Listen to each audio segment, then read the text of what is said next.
Welcome to the Sages of Industry podcast with your host, Lynne Brodie. With 30 plus years of Fortune 20 experience, Lynne specializes in strategic activation flow for cognitive peak potential.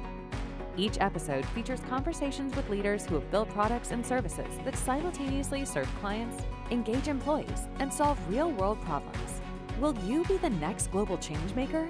Subscribe for the latest episodes, and don't miss Lynne's monthly solo series, The Ripple Effect, designed to activate your flow zone for imagination, innovation, and measurable impact. Now let's join Lynne and today's extraordinary guest.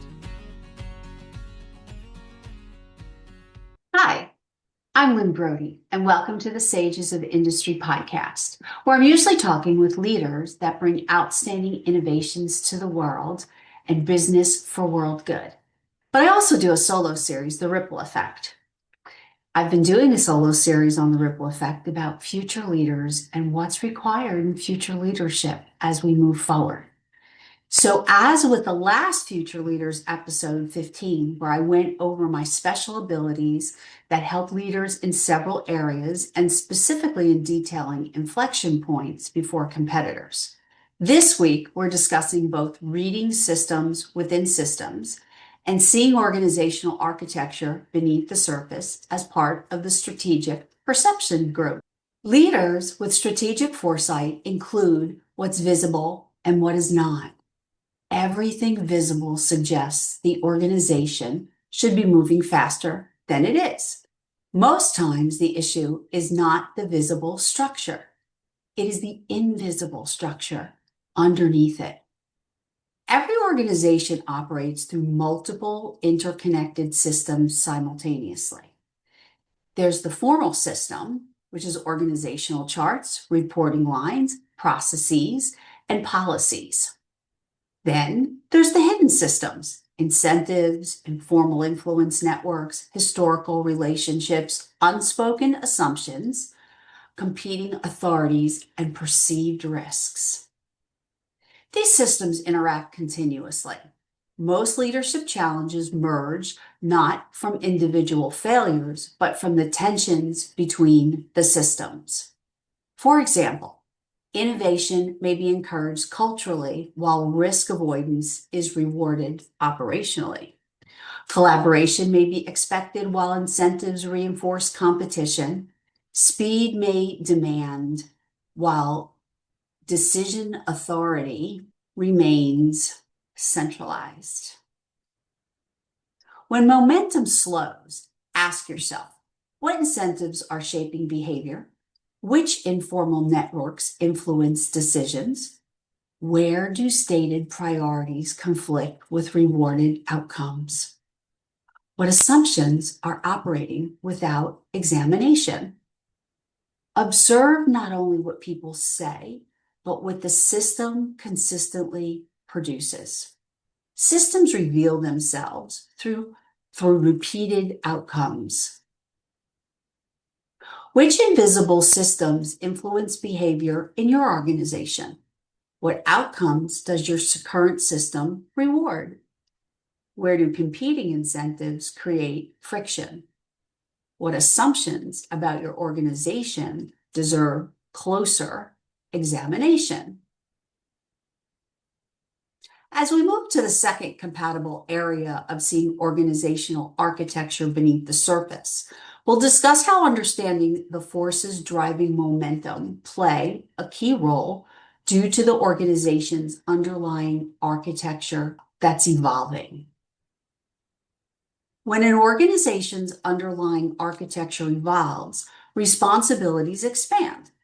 Decision pathways become more complex, and competing authorities intensify.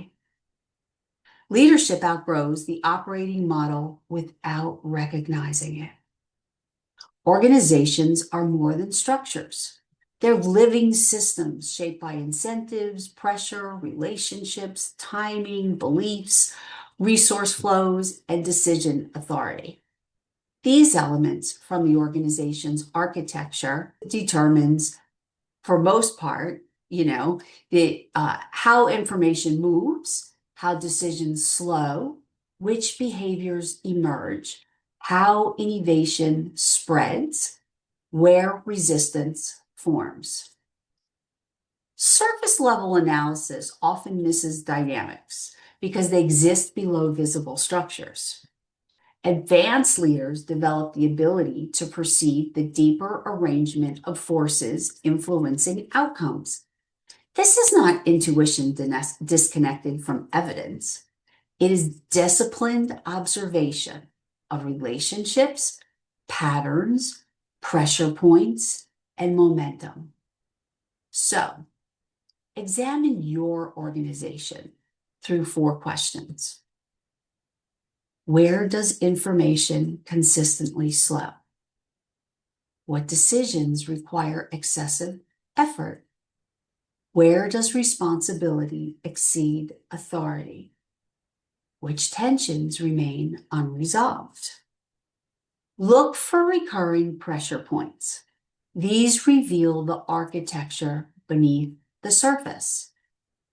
No amount of process improvement can compensate for architectural misalignment. The issue is not efficiency. It's an organizational design. So ask yourself, where does your organization consistently experience friction? What forces shape behavior beneath formal structures? What decision pathways no longer support current complexity? What would you change if you redesigned for clarity instead of control? My approach integrates pattern recognition, strategic foresight, emotional calibration, which is the next podcast, system awareness, momentum sensing. Together, these capabilities reveal what others cannot articulate. This is not intuition without evidence. For your strategic flow, reach out to lynnebrodie.com. That's me, LYNNEBRODIE.com. Strategic flow activation helps leaders see beyond formal structures into deeper systems shaping behavior, execution, and results. Because sustainable change occurs when leaders address the architecture, creating outcomes themselves. Strategic flow also helps identify the hidden architecture influencing execution, innovation, and organizational momentum. Because organizations don't move according to their intentions. They move according to their underlying design. Understanding that design creates the ability to change it. The next step and the next episode of the Future Leaders series is emotional calibration, reading the emotional climate without being controlled by it. For even more detail, you can go to my website blog at lynnebrodie.com/blog to learn more. It includes executive scenarios, strategic insights, practical application, case study examples, reflection questions, and of course, strategic flow activation sections in the weekly article covering each area of the Future Leaders series. And take the action. Contact me to work with me to tap into my abilities to assist you at lynnebrodie.com. That's LYNNE at LYNNE.com. Please like, share, and forward to anyone you think that this may be helpful for. You can find my podcast hosted on Libsyn, as well as in Apple Podcasts, Spotify, iHeart, Amazon Music, my YouTube channel, and more. I look forward to seeing you and speaking with you live directly if you contact me and in the next episode. Thanks for listening and have a great day. Thank you for listening to the Sages of Industry podcast with Lynne Brodie. If this episode sparked new thinking, take one action today. Identify a single opportunity within your business to better serve clients, engage your team, and create measurable impact. Then move it forward. For more conversations with leaders building businesses for world good, subscribe and share this episode with a colleague or peer. And if you're ready to accelerate performance through strategic activation flow for yourself or your team, connect with Lynne to start the conversation. Until next time, lead, build, and execute with impact.